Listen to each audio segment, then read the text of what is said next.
Olá, boa noite. A Câmara dos Deputados rejeitou e arquivou a proposta de emenda à Constituição que propunha o voto impresso. E hoje vamos falar sobre a PEC dos precatórios e o novo Bolsa Família.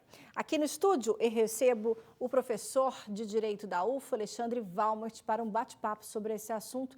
Então eu te convido a ficar comigo, o JU está começando agora.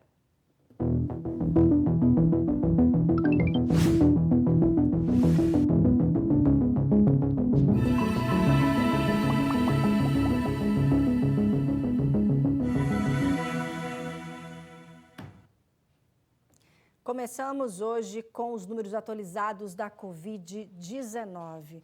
Veja, de acordo com o boletim divulgado hoje, em 24 horas, 316 pessoas testaram positivo. Infelizmente, houve o registro de 7 óbitos. Até agora, 2.857 pessoas perderam a vida durante a pandemia na nossa cidade. 404 pessoas estão internadas neste momento e a ocupação dos leitos de UTI destinados a pacientes com Covid somente pela rede municipal está em 93%. Então, muito preocupante essa situação e pedimos aqui, redobramos as medidas de prevenção e também de isolamento social. Isso é fundamental, que cada um faça a sua parte, né? Um cuida do outro, né? Todos nós cuidamos da coletividade. Agora vamos falar sobre a questão do voto impresso, polêmica gerada aí recentemente pelo governo federal, mas na noite de ontem, de terça-feira, a Câmara dos Deputados rejeitou e arquivou a proposta de emenda à Constituição que propõe o voto impresso em eleições, plebiscitos e referendos. Para ser aprovada, a PEC precisava de, no mínimo, 308 votos, mas o texto elaborado pela deputada Bia Bix, do PSL, teve apoio de somente 229 deputados. Os outros 218 deputados votaram contra a PEC e um parlamentar se absteve. Ao todo, 448 votos foram computados. O resultado representa uma derrota para o presidente Jair Bolsonaro, que é entusiasta do voto impresso auditável.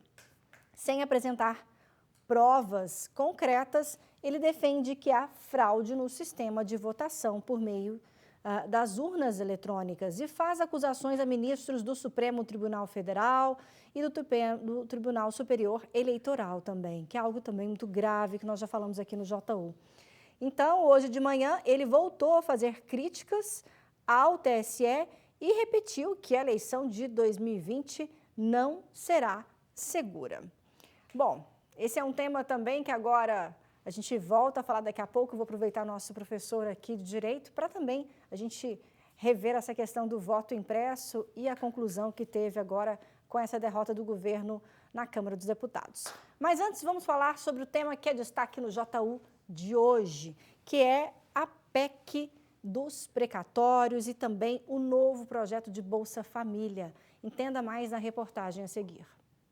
O presidente Jair Bolsonaro foi a pé do Palácio do Planalto ao Congresso Nacional, ao lado de ministros, políticos e auxiliares, para entregar pessoalmente aos deputados a medida provisória que cria o Auxílio Brasil. Presidente, agradecer ao gesto de vir à Câmara dos Deputados trazendo um novo programa social através do MP. O benefício deve substituir o Bolsa Família, lançado pelo PT há 18 anos, e é a principal aposta de Bolsonaro para a corrida eleitoral do ano que vem. O presidente quer aumentar o valor para até R$ 400. Sabemos que a pandemia trouxe uma inflação nos alimentos para o mundo todo. Então, nós não podemos deixar desassistido exatamente os mais vulneráveis. Então, o já decidido por nós é uma proposta mínima de 50% para o Bolsa Família, que agora chama-se Auxílio Brasil aqui.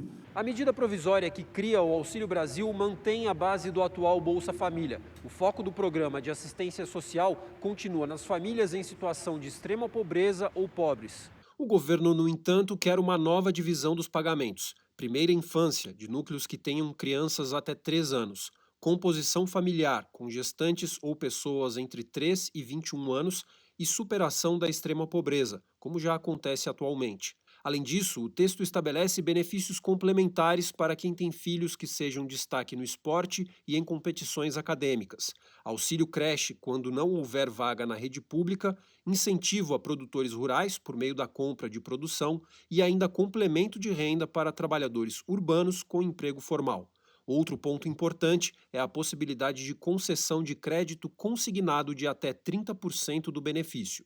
O custo do novo programa social ainda é uma incógnita, isso porque o governo entregou à MP sem a previsão de valores, e fala-se em ampliar a base de inscritos de 14 milhões e 600 mil para 16 milhões. Mas para isso, o Planalto quer parcelar o pagamento de precatórios, o que flexibilizaria a regra do teto de gastos e liberaria espaço no orçamento para o programa social. Essas duas matérias são decisivas para o futuro do Brasil. A PEC dos precatórios cria a previsibilidade dos gastos e ela traz, inclusive, uma conexão com os programas sociais. E eu tenho certeza que nós iremos contar, tanto na Câmara como no Senado, com a urgência necessária para essa importante questão, para que o país possa ter segurança que os mais necessitados irão ter um acolhimento agora nesse momento tão importante de retomada econômica, né?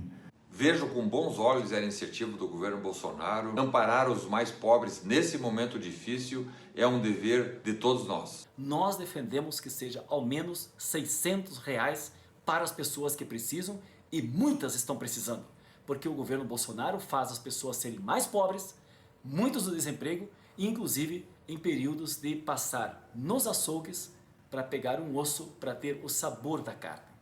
Portanto, R$600 para as pessoas.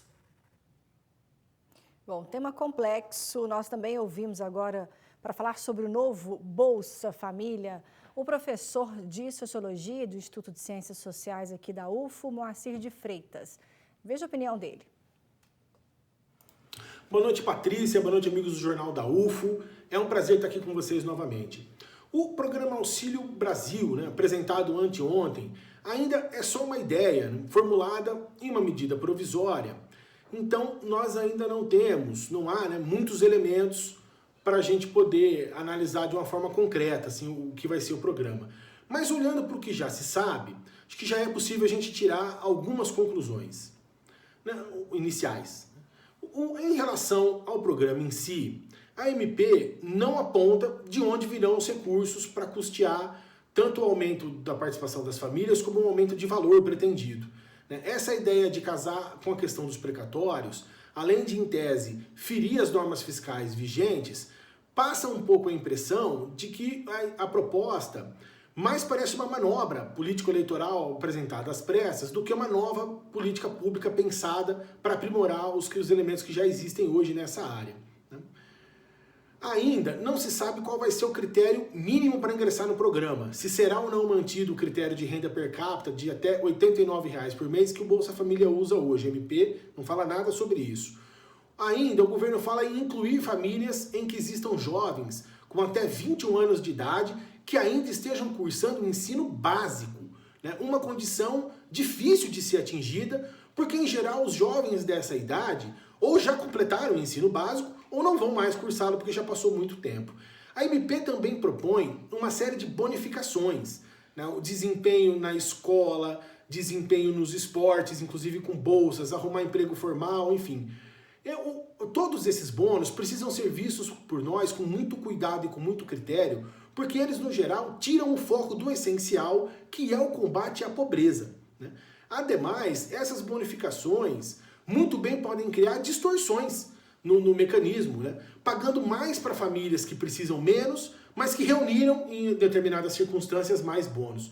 Por tudo isso, eu acho que nós ainda precisamos debater melhor a ideia, debater melhor a viabilidade dessa ideia, saber se ela servirá de fato como uma política de combate à pobreza, tão necessária no Brasil atual, ou se trata de mais uma jogada política de um governo que precisa recuperar terreno na sociedade, terreno político, que vai fazer o que precisar para fazer para conquistar esse objetivo. A ver. Então era isso que eu queria dizer. Boa noite, abraços e muito obrigado. Muitíssimo obrigada, professor Moacir, por contribuir mais uma vez com o nosso Jornal da UFO. E aqui no estúdio eu estou com o professor Alexandre Valmert, que é professor da Faculdade de Direito aqui da UFO. Boa noite, Alexandre, seja bem-vindo. Boa noite, olá, sempre um prazer estar aqui. Igualmente recebê-lo. Bom, é um tema complexo para muitas pessoas, mas eu gostaria que a gente falasse de uma forma muito simples, para que todos pudessem entender. Quando a gente fala de precatórios, lembra uma questão, às vezes, jurídica, mais complexa. Vamos traduzir para as pessoas, então. Primeiro, para a gente começar a conversa, né? O que são precatórios? Vamos exemplificar isso, claro, ligando à União, né? O que seriam os precatórios de um governo? Veja, o poder público, aí você falou da União, mas isso pode ser o Estado da Federação, pode ser até mesmo o município, né? As entidades participantes da administração pública, elas também podem ser condenadas em processos judiciais. Né? Qualquer cidadão, qualquer cidadã pode chegar a processar o poder público e ocorrer uma condenação em dinheiro do poder público. Não é? Se fosse um processo envolvendo pessoas privadas, vamos dizer assim, particulares, você automaticamente ia chegar e processar, não é? Esse feito de tal maneira que você ia lá buscar o dinheiro no patrimônio da pessoa, se ela não pagasse espontaneamente. Óbvio que a gente não pode chegar, entrar lá nas portas da repartição pública e dizer, eu estou levando aqui uma mesa, 2 computadores, ou eu estou entrando na conta corrente aqui do poder público para pegar o dinheiro. Isso não ocorre. Então, existe uma administração dessas dívidas que são constituídas por condenações do poder público e a gente chama isso de precatório. Isso é organizado, os presidentes dos tribunais têm uma organização dessas dívidas e elas são pagas, né? Aí tem uma característica, né? Com o poder público você não recebe muito prontamente. Esse é o grande drama dos precatórios, né? Então, o precatório é uma grande administração dessas dívidas que foram consolidadas no sistema judicial, em que o devedor ou a devedora, né, é o poder público ou a fazenda pública. Excelente. Bom, são dívidas que precisam ser pagas pela União e precisam entrar, então, nessa administração. Quando a gente fala, então, dessa PEC, a gente poderia comparar, talvez seria considerada a pedalada fiscal que foi tão dita na época do impeachment da Dilma? Seria uma forma de a gente institucionalizar uma pedalada fiscal? Bom, o termo pedalada fiscal foi um termo que colou no vocabulário, né? Todo mundo usa e tal. Realmente o poder público, o que ele está dizendo? Ele está dizendo assim, ó, devo, não nego, agora eu vou pagar parceladamente. Essa é uma coisa curiosa, né? Porque, veja, se eu estou devendo para você, obviamente, né, a nossa negociação vai envolver, me dá mais 5 dias, me parcela em 5 vezes e tal. O problema é que o poder público não vai discutir com seus credores, ele simplesmente apresentou a proposta de emenda à Constituição, ele quer que o Congresso diga, bom, a partir de agora, uma parte desses precatórios você vai receber parcelado, meu amigo, minha amiga. Vem por determinação constitucional sem nenhuma espécie de negociação. Não são todos, aqueles de mais alto valor e tudo, mas, de qualquer maneira, né, dá esse arzinho de calote que você falou, né? Devo, não nego, mas eu vou dizer como é que eu vou pagar. Então, de que forma que a nossa Constituição prevê, né, a possibilidade de que essa PEC seja aprovada? Bom, essa proposta de emenda à Constituição vai ter que atravessar todo aquele rito necessário. Primeiro você vota na Câmara, né, tem que ter aquela maioria expressiva dos 3/5 dos votos, em 2 turnos, depois tem que ir para o Senado Federal, 3/5, 2 turnos, né? É uma jornada grande, né? Nós vamos depender aí do grau de articulação do Executivo para realizar essa aprovação, porque, como eu lhe falei, isso que eu falei do devedores, né? Quer dizer, o devedor não foi consultado. Meu amigo, a partir de agora, sabe aquela dívida? Bom, você vai receber de uma maneira completamente diferente daquela que você esperava. Mas eu não fui consultado, eu sou devedor, está consolidado, eu tenho uma decisão judicial que consolidou, que definiu essa dívida. Não, mas agora as regras do jogo vão mudar. Então você vai sofrer resistência no Congresso, com toda certeza. A gente viu ontem, inclusive, né? O Executivo tentou aprovar uma proposta, não teve votação, são 308. Isso, vamos falar sobre esse assunto também, que é a questão de uma posição que foi negativa para o governo, né? A gente pode dizer aí que eles perderam no Congresso mais uma vez com a não aprovação, né? Na verdade, já foi até arquivada a proposta de emenda que mudaria a questão do sistema eleitoral, né? Para urnas impressas, auditáveis. Nesse sentido, você acha então que o Congresso ele deve também ser resistente? Com toda certeza, com toda certeza.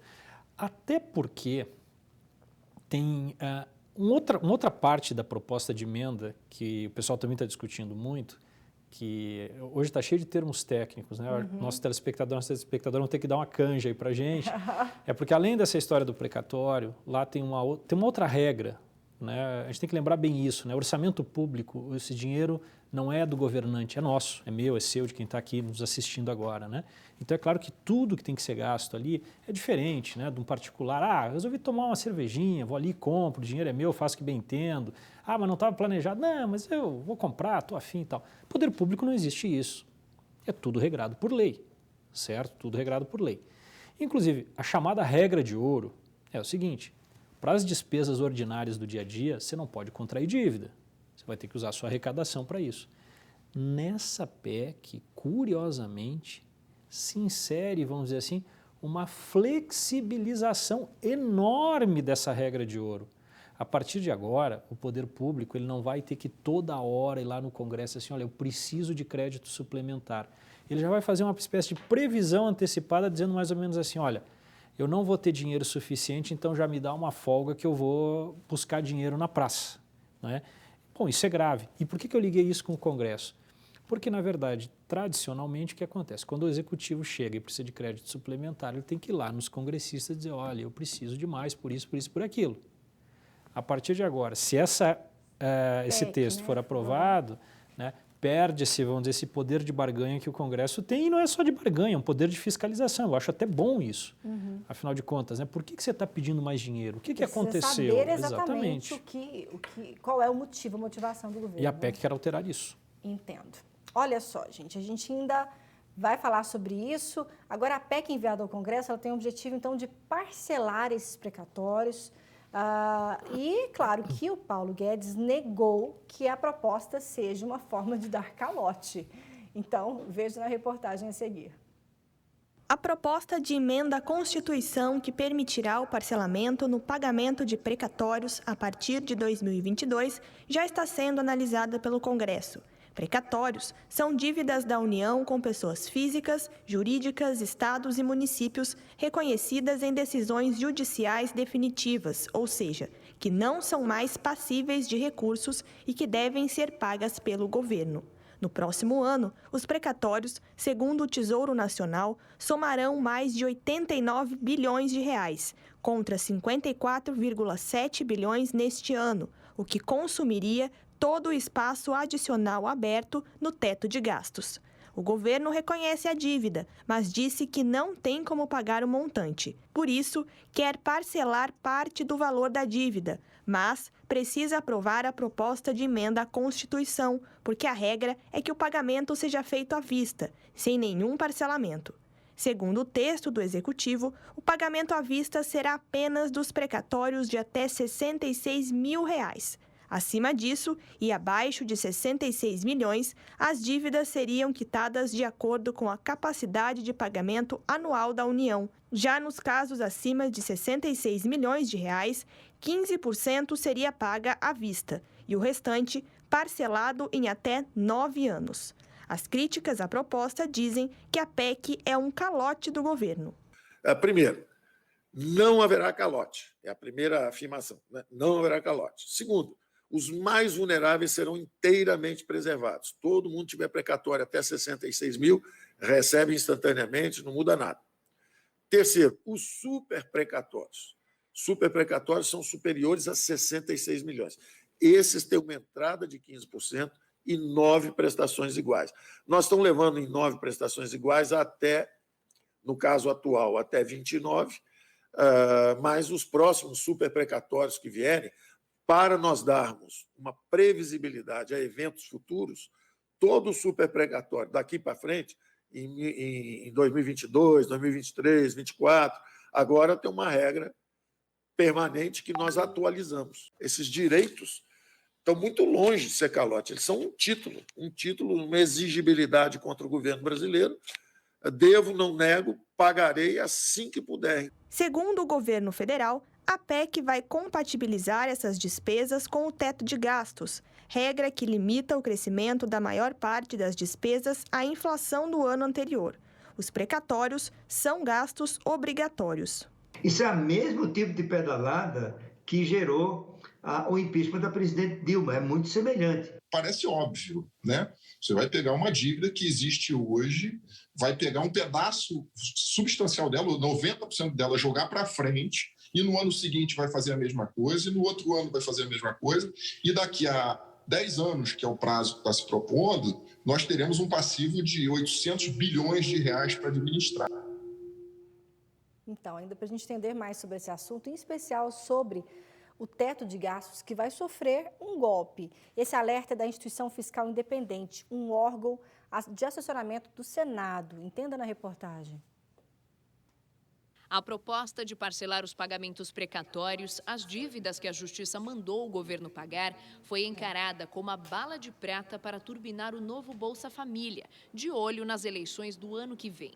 A ideia recebeu críticas. A última foi da Instituição Fiscal Independente, um órgão do Senado que tem a missão de vigiar a política fiscal do país. Neste comunicado, a IFE alerta que, se o parcelamento avançar, o teto de gastos será preservado, mas sofrerá um golpe importante. O benefício do não pagamento dos precatórios poderia ser mais que neutralizado pelo efeito negativo e que o aumento do risco Brasil, dos juros e do custo médio da dívida pública rapidamente cobraria o preço. Para a IFE, se o teto for alterado, o país pode entrar num quadro semelhante ao de 2009 a 2014, nos governos Lula e Dilma, marcados por práticas de contabilidade criativa.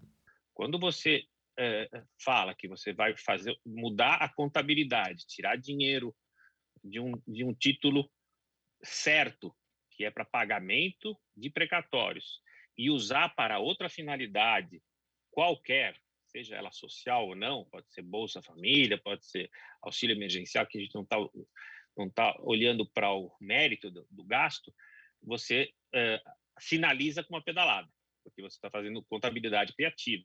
A mensagem que você recebe como credor é de calote. Por ser uma PEC, né, uma proposta de emenda à Constituição, ou seja, isso vai passar pelo Congresso, vai ser promulgado pelo Congresso, acho difícil a gente chamar isso de pedalada fiscal. É um tipo de medida adotada por uma questão conjuntural específica para 2022, que também é um ano eleitoral, isso não há nenhuma dúvida. É uma mudança que mira o ano seguinte, né? Não é uma questão estrutural para as contas. O imbróglio não é somente fiscal. Nos cálculos do próprio governo, dos quase 90 bilhões de reais previstos para o pagamento de dívidas judiciais, algo em torno da metade são precatórios alimentares, aqueles relacionados à sobrevivência dos brasileiros, como salários, pensões, aposentadorias e indenizações.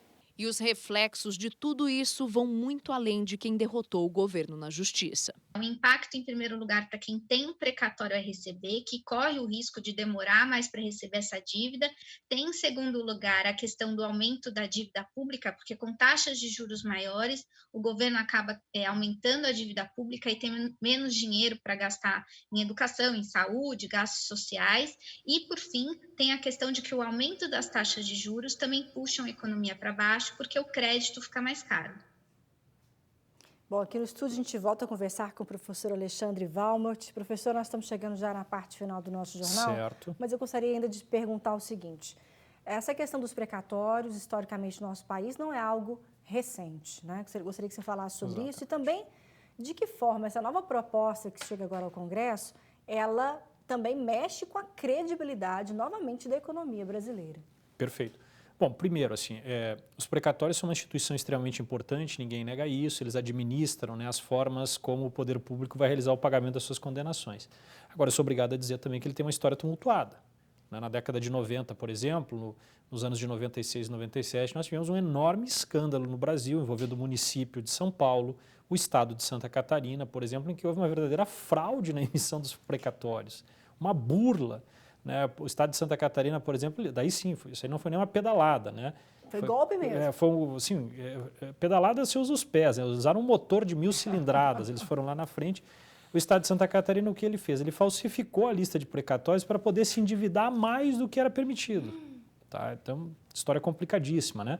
Alguns anos depois, houve problema de burla, de fraudes, inclusive com desdobramento criminal em alguns tribunais de justiça, com condenação, inclusive. Né? Tentaram driblar ali a regra da cronologia. Bom, é claro que isso não é bom. Para a ideia institucional de respeito às finanças, é claro que isso não é bom. De novo, o poder público está unilateralmente chegando, apontando o dedo no peito do credor, né, dizendo assim, olha, a partir de agora eu vou pagar de outro jeito, eu que vou decidir. Não cola esse discurso de justiça social nos precatórios.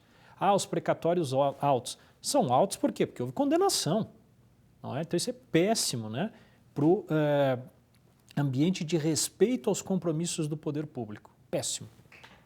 Excelente. Bom, esse assunto volta a ser discutido quando a gente tiver mais informações, novidades sobre isso. Vou te convidar novamente, viu, professor Alexandre? À disposição. Obrigada. E para encerrar o nosso jornal, vamos ver como fica a previsão do tempo?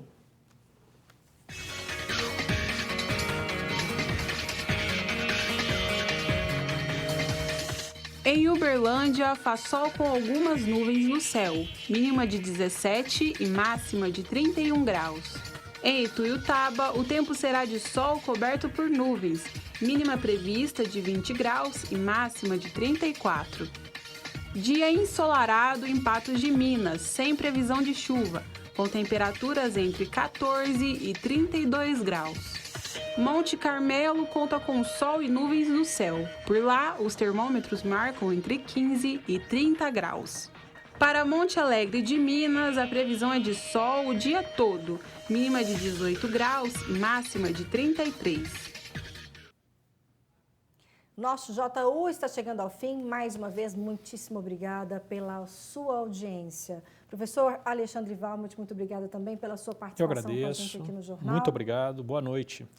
E agora você fica com o programa Uberlândia, de ontem e sempre. Então, curta a nossa programação aqui na telinha da TV Universitária, nossa TV Cultura em Uberlândia.